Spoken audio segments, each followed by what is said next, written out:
Good morning everyone, সবাই কীরকম আছো? আশা করছি খুব ভালো আছো, সুস্থ আছো। এদিকে আমরাও ভালোই আছি। আজকে হচ্ছে কী বার বলো তো? আজকে বৃহস্পতিবার। আর যেমনটা কথা ছিল, বাড়িতে হচ্ছে বৈষ্ণব সেবা কীর্তন হবে, পাঠ কীর্তন। তো কীর্তনের প্রভুরা চলে এসেছে। বন্ধ করো তো, আওয়াজ পাওয়া যাচ্ছে। তো যাব এখন বাইরে গিয়ে। আর বলেছো তোমরা যে হচ্ছে আজকের যে প্রোগ্রামটা সেটার ভিডিও শেয়ার করতে, তো যেটুকুনি পারি তোমাদের সাথে শেয়ার করবো।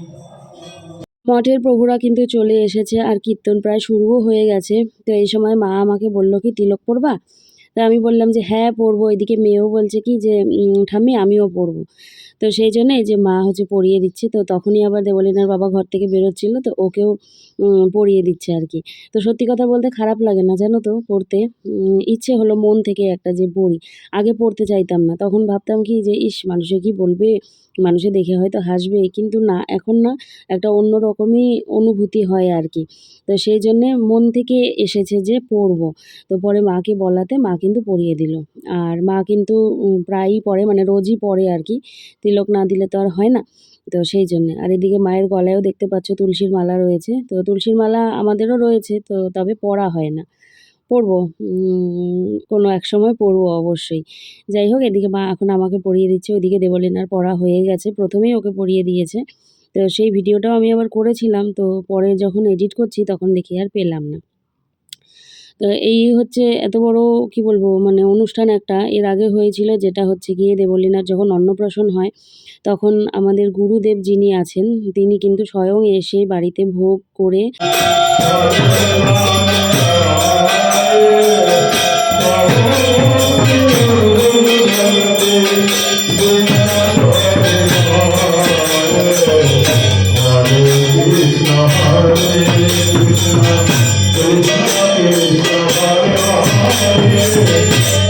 এই ভোগের প্রসাদ দিয়ে কিন্তু আমার মেয়ের অন্নপ্রাশন হয়েছিল আর কি। সেটা এক পরম পাওয়া বলতে পারো, যে গুরুদেবের হাতে গুরুদেবের প্রসাদে, ঠাকুরের ভোগের প্রসাদে কিন্তু আমার মেয়ের মুখ এঁঠো করা হয়েছিল। তো আর তারপরে হয়েছে ছোটোখাটো পাঠ কীর্তন এইসব হয়েছে কিন্তু। তবে এইবারে আবারও সেই বড় করে। সবটা আমি অবশ্যই তুলতে পারিনি, কিন্তু মাঝে অনেক কিছুই বাদ পড়ে গেছে। বেশ অনেক মানুষজন হয়েছিল কিন্তু। এখানে এসেছে যারা আগে এসেছে, পরে আরও অনেক মানুষ এসেছে কিন্তু, হ্যাঁ? সেগুলো তো আর একে একে তোলা যায় না, এই হচ্ছে কথা।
কীর্তন জিনিসটা এরকমই, দেখবে তুমি দাঁড়িয়ে শুনতে শুনতে তোমার কিন্তু মন লেগে যাবে।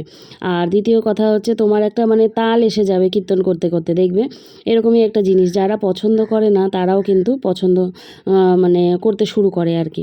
তো এখানে এই যে শীষ নিয়ে নিলাম, আর এদিকে তোমরা ভোগ দর্শন করে নাও। কথায় আছে ভোগ দর্শনে নাকি দুর্ভোগ কাটে, তোমাদের এর আগেও বলেছি। আর গোপালকে তো তোমরা রোজই দেখো, প্রায়ই দেখো আর কি। ওই যে গোপাল উঁকি মারছে, ওইখান থেকে স্বয়ং দেখছে কি হচ্ছে না হচ্ছে। আর এদিকে যারা মঠের প্রভু আছেন তারা তো অন্যের হাতের ছোঁয়া টোয়া কিছু খাবেন না। তো সেই জন্যে তারা নিজেরাই কিন্তু দেওয়া ধোয়া, প্রসাদ নেওয়া, তারা নিজেরাই কিন্তু সমস্তটাই করেছেন। আমাদের কাউকেই মানে এই সমস্ত খাবার দাবার প্রসাদ কিছুই ছুঁতে দেওয়া হয়নি কিন্তু। আর এদিকে দেখো এই ভিডিওটা মেয়ে করেছে, সবাই ছাদে বসেছে। আর আজকে রোদও দিয়েছিল কিন্তু মারাত্মক। যাই হোক, মানে এই রকম ব্যাচ মানে অনেকগুলোই হয়েছিল আর কি, প্রায় বিকেল 4টা পর্যন্ত কিন্তু মানুষজন প্রসাদ খেয়েছে আর কি। তো এই হচ্ছে কথা। আর এনাদের বাড়িতে বলো বা মঠে বলো, মা কিন্তু সবাইকেই চেনে। মায়ের এরা মঠের সঙ্গী, তারপর পাঠ কীর্তনের সঙ্গী।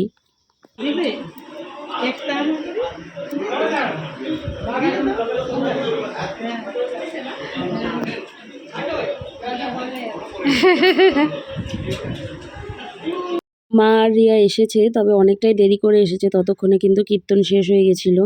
আর এদিকে দেখো টুনি এসেছে আমার, মানে আমি খুব খুশি হয়েছি আর কি। এদিকে দাদা বসেছে, হ্যাঁ, আর দাদার পাশে আমার পিসি শাশুড়ির ছেলে ভাই বসেছে। তো এই যে দাদাকে আবার আমি একটু ডাকলাম। আর ওই দিকে বসেছে হচ্ছে রিয়া আর মা। এই পাশে আমার মেয়েও বসেছে, আমার মেয়ে। আর টুনির মাঝখানে যিনি বসেছে উনি হচ্ছে আমার ননদের শাশুড়ি মা। হ্যাঁ, তো টুনিকে ভাত টাত মেখে দিচ্ছিল। তো যাই হোক, এই যে মা আর রিয়া খেতে বসেছিল, তখন হচ্ছে মুগ্ধ ছিল আমার কোলে। তো আমি রেখেছিলাম, মারা তখন খেতে বসেছিল।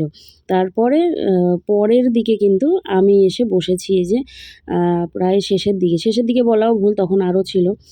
আর আমার পাশে যে বসে আছে ও কিন্তু হচ্ছে আমার যা, বড় যা, মানে আমার জ্যাঠাতো ভাসুরের বউ। আর তার পাশে যে বসে আছে ও হচ্ছে আমার ভাসুরের ছেলে। এই যে আমার যখন বিয়ে হয় তখন ওর বয়স ছিল মাত্র 8 মাস।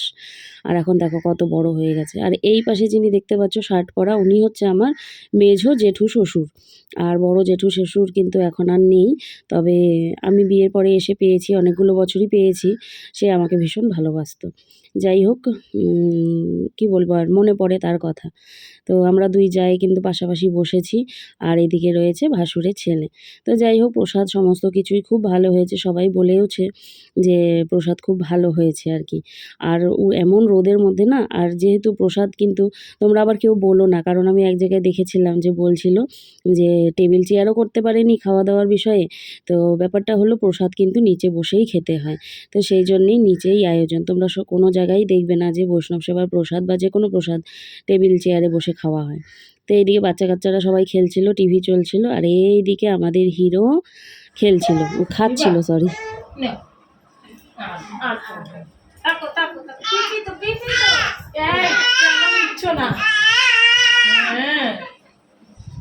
এটার পরে এইরকম ভাবে চড়ে হচ্ছে না, হচ্ছে না, হচ্ছে না, হচ্ছে না। ঘড়িতে বাজছে 5টা 17। সকালে এই জায়গাতে দাঁড়িয়ে তোমাদের সাথে কথা বলেছিলাম, বিকালে আবার এই জায়গাতে এসেই তোমাদের সাথে কথা বলতে শুরু করলাম। অনুষ্ঠান সমস্ত শেষ, খুব ভালো মতো হয়েছে সব কিছু। মা রিয়া এখনই বেরিয়ে গেল। আর এখন এই যে চেঞ্জ করবো, বিছানাটা ঝাড়লাম, একটু ঘর ঝাড়ু দেবো। ওইদিকে মা সমস্ত প্রসাদের ওই সমস্ত যেগুলো বেঁচেছে সেগুলো সব ঠিকঠাক করে জায়গা মতো রাখছে। প্রচুর বাসনপত্র, খাটাখাটনি প্রচুর হয়েছে। তো প্রসাদ খুব সুন্দরভাবে সবাই পেয়েছে। আর হচ্ছে সামান্য কিছু আছে, নষ্ট হয়নি। খুব ভালো মতো মানুষের সবাই প্রসাদ পেয়েছে।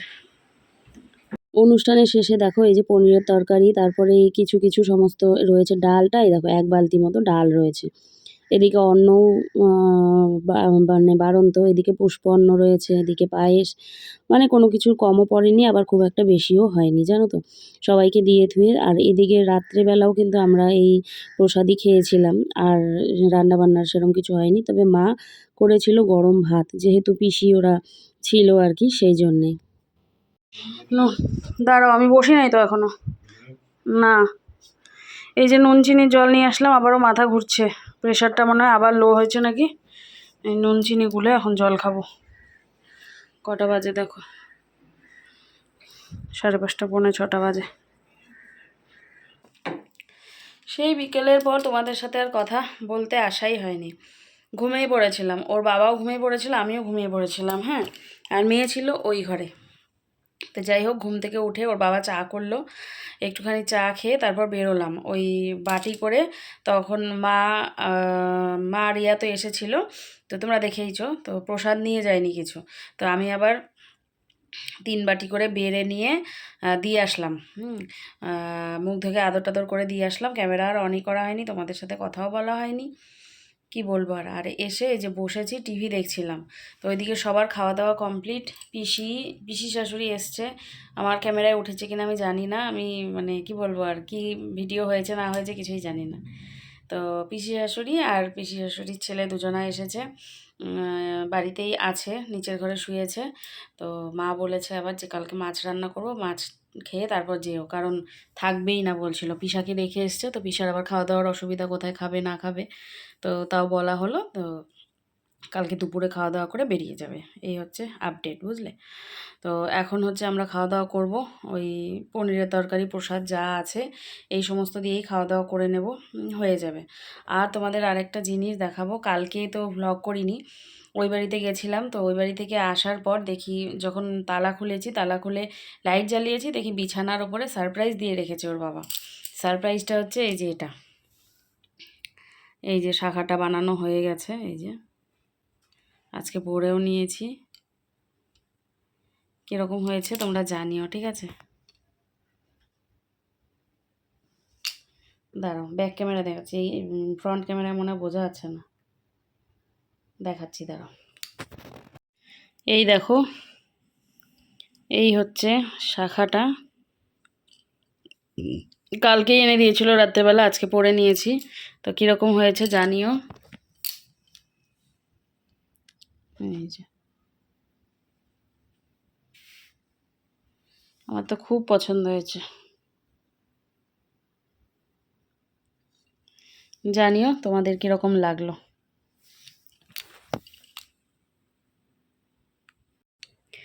শাখা জিনিসটাই এরকম, তাই না বলো, মন ভরে না। আর মনে হয় না, যখনই নতুন কোনো ডিজাইন দেখি তখনই মনে হয় যে না এরকম বানিয়ে নিই, বেশ ভালো লাগে। তো আমি ভাবিনি যে ওর বাবা আবার এত তাড়াতাড়ি বানিয়ে এনে দেবে, কারণ আমি বলেছিলাম যে এই শাখার মধ্যে আমিও তোমাকে টাকা দেব। শাখাটা কিনতে আমি টাকা দিয়েছি, শাখাটা কিনতে 3,000 টাকার মতো লেগেছে, তোমাদের বলেই দিলাম 3,000 টাকার মতো লেগেছে, যেটা কিনা আমিই দিয়েছি ওর বাবাকে, আর সেটা আমার ইউটিউবের টাকা ছিল, ঠিক আছে, আমি দিয়েছি। আর বাকি টাকা ওকে বলেছিলাম যে কয়েকদিন পর তোমাকে দেবো, আমি একটু অপেক্ষা করো। তো ও আবার আমাকে তখন বলেছে কি যে ঠিক আছে আমি অপেক্ষা করব, তুমি টাকা দিবা তারপরেই আমি বানিয়ে দেবো। তো আমি বললাম ঠিক আছে। তো মনটা খারাপ করে, তো সেই দিনের পর থেকে আমি আর ওকে কিছুই বলিনি যে কী গো কবে আনবা বা কিছু, কবে বানিয়ে দেবা। তো কালকে দেখি এনে বিছানার ওপর রেখে দিয়েছে। তবে যেটা আমি কথা দিয়েছি যে কিছু টাকা দেবো আমি ওকে, তো কিছু টাকা দিয়ে দেবো, নিজেরও ভালো লাগে, তাই না বলো। আর চওড়া শাখার এখন কিন্তু বেশ ভালো ট্রেন্ড এসেছে। তো তোমাদের কীরকম লাগলো তোমরা কিন্তু অবশ্যই জানিও, ঠিক আছে। চলো পরে আবার আসছি, খাওয়া দাওয়া কী করি না করি তখন। এই দেখো, এই হচ্ছে আমাদের রাতের খাবার দাবার, একটুখানি অন্ন নিয়েছি, তার সাথে হচ্ছে একটু পুষ্পান্ন, ওর বাবা সাদা অন্ন নেয়নি। আর আমি কিন্তু সন্ধ্যার সময় বাটিতে করে বাড়িতেও কিছু প্রসাদ দিয়ে এসেছিলাম। হ্যাঁ, তো রাতের বেলা তাহলে হয়ে যাবে। তবে রাতের দিকে না ডালটা পায়েসটা একটুখানি নষ্ট হয়ে গেছিলো, জানো তো, নাড়াঘাটা পড়েছে না সারাটা দিন, সেই জন্যে। আর এইদিকে দেখো, যেই স্পিকারে আর কি কীর্তন হয়েছিল, এটা তো মঠ থেকেই তারাই নিয়ে এসেছিলো। তো এটা ঘরে রাখা হয়েছিল। তো ঘরে আমরা বেরোবো, ধরো মানে উঠবো আমি 7টার সময়, মেয়ের স্কুল যেহেতু ছিল, তো তার আগেই যদি বাবা আবার মঠে দিতে যায়, তো সেই জন্য ওর বাবাকে বললাম যে তুমি এটা বের করে রাখো, যদি বাবা অনেক সময় মানে 5:30 6টার সময়ও বাবা কিন্তু যায়, তো সেই জন্যেই আমি বললাম যে বাইরে বের করে রাখো, যদি বাবার যাওয়া হয় তাহলে বাবা নিয়ে চলে যেতে পারবে, না হলে আবার খুঁজবে, নয়তো ডাকবে, এ হচ্ছে কথা। তো এখনও কাজ আছে, মেয়ের স্কুলের শার্ট প্রেস করতে হবে, তো সেটা একটা বড় কাজ। তো ওর বাবা আবার সেটা করতে পারে না, আর করলেও অনেকটা সময় লাগায়, আর আমি কিন্তু ঝটপট করে নিই। তো সেই জন্যই দেখো বসে পড়েছি, এক হাতে আমি ক্যামেরা নিয়ে আর এক হাতে যে আয়রন করছি। তো কী আর বলবো, মেয়েটার তো একটু মন খারাপ, তোমাদের বলেইছি, এরপরে তোমরা দেখতেই পাবে। আর ওইদিকে মেয়ের মশারি করে দিয়ে এসেছি, আর এইদিকে দেখো এই যে আমার মশারিটাও বের করে নিয়েছি। আজকে আবারও এসেছি মশারির ভেতর থেকে তোমাদের সাথে কথা বলতে। ফ্যানটা বন্ধ করে নিলাম। খাওয়া দাওয়া হয়ে গেছে, দেখলে যা প্রসাদ ছিল ওইগুলোই সমস্ত কিছু খেলাম। আর খেয়ে নিয়ে কিছু কিছু বেঁচেছিল, তো যেটা স্বাভাবিক, হ্যাঁ, আর যেটুকু বেঁচেছে সেটুকুনি ভালো, কম না পড়লেই হয়, তাই না, কম পড়লে সেটা আবার বেশি খারাপ দেখা যায়। তো যাই হোক, মেয়েও শুয়ে পড়েছে ওই ঘরে, আর মেয়ের মনটা একটু খারাপ, কারণ হচ্ছে ওদের বেসিক্যালি ওদের ক্লাস 11-এ ছুটি হয় 1টা 30-এ, মানে এতদিন সেটাই হতো। তো প্রথম দিন যেদিন গেছে তো সেই দিন হচ্ছে 1:30টার সময়ই ছুটি হয়েছে, বাড়িতে আস্তে আস্তে 2টো মতো বেজেছে। এইবারে হয়েছে কি, ওদের হচ্ছে রেমেডিয়াল ক্লাস শুরু হয়েছে, আর যেটা করে দিয়েছে কম্পালসারি। মানে এতদিনও হয়েছে ক্লাস 10-এ, কিন্তু কম্পালসারি ছিল না। যাদের মনে হচ্ছে যে সিলেবাসটা কমপ্লিট হয়নি তারা সেই ক্লাসগুলো করতে পারে, তো ও সেগুলো ক্লাস করেনি। তো এইবারে ক্লাস 11-এ ওঠার পরে করে দিয়েছে, সেটা হচ্ছে কম্পালসারি ক্লাস। তো সেই জন্যে আর কি মেয়ের মনটা একটু খারাপ, যে 1:30টায় ছুটি হওয়ার কথা, সেইখানে এখন 3টের সময় ছুটি হবে। এদিকে 3:30টার সময় ওর হচ্ছে বাড়িতে টিউশন থাকবে। 1:30টায় যেহেতু ছুটি, সেই হিসেব করে 3:30টায় ক্লাস নেওয়া হয়েছে, টিউশন নেওয়া হয়েছে। এখন যেহেতু 3টের সময় ছুটিই হবে, বাড়িতে আস্তে আস্তে 3:30, 3:45টাও বেজে যেতে পারে, রাস্তার জ্যাম থাকে, সিগন্যাল থাকে। তো এবার টিউশনটা কি করে ধরবে? তো সেই জন্য এখন ম্যামের সাথেও কথা বলতে হবে। তাই মেয়ের মনটা একটু খারাপ যে আমার বেলায় এরকম হতে হলো। ভাবলাম 11-এ উঠবো, তাড়াতাড়ি করে বাড়ি চলে আসবো, আর এইবারই হলো হচ্ছে 3টের সময় ছুটি। তো যাই হোক, কিছু করার নেই, করতেই হবে, তাই না, কম্পালসারি যেহেতু। তো সেই জন্যে ব্যাগ গুছিয়েছে, আমি ওই শার্টটা প্রেস করে রাখলাম, সকালে উঠতে হবে। চাল ভিজিয়েছি, ভাত করে দেব, কিন্তু এখন বলছে আমি ভাত খেয়ে যাব না, আমি হচ্ছে এই ম্যাগি খেয়ে যাব। তাই আমি বললাম যে ম্যাগি এমনি ভাজা তো খায় না, সেদ্ধই খায়, তো খুব কম মশলা দিয়ে শুধুমাত্র নুন দিয়ে সেদ্ধ করে দিব, তো সেটা খেয়েই যাবে। তো এই হচ্ছে কথা। তো চলো, ব্লগ শেষ করার সময় হয়েই গেল। আজকের এই অনুষ্ঠানটা নিয়ে বাবা মা খুব টেনশনে ছিল। হ্যাঁ, বুঝতেই পারো, মানে একটা এত বড় একটা অনুষ্ঠান, মাথায় হেডেক তো থাকেই। আর সম্পূর্ণ সবটাই অ্যারেঞ্জ করা বলো, সব মানে নিমন্ত্রণ থেকে শুরু করে জিনিস আনা, সব দিক দেখাশোনা সব কিছুই মা বাবা দুজনেই করেছে। তো বিশাল একটা চাপের বিষয়, খাটনির বিষয়, তাদের উপর দিয়ে খুব খাটনি একটা গেল। এই হচ্ছে কথা। তো যাই হোক, ভালো মতো অনুষ্ঠানটা কেটে গেছে, এটাই একটা শান্তি, বুঝলে। তো চলো, দেখা হচ্ছে পরের ভ্লগে। আজকের ভ্লগ এখানেই শেষ করছি। সবাই তোমরা খুব ভালো থেকো, সুস্থ থেকো।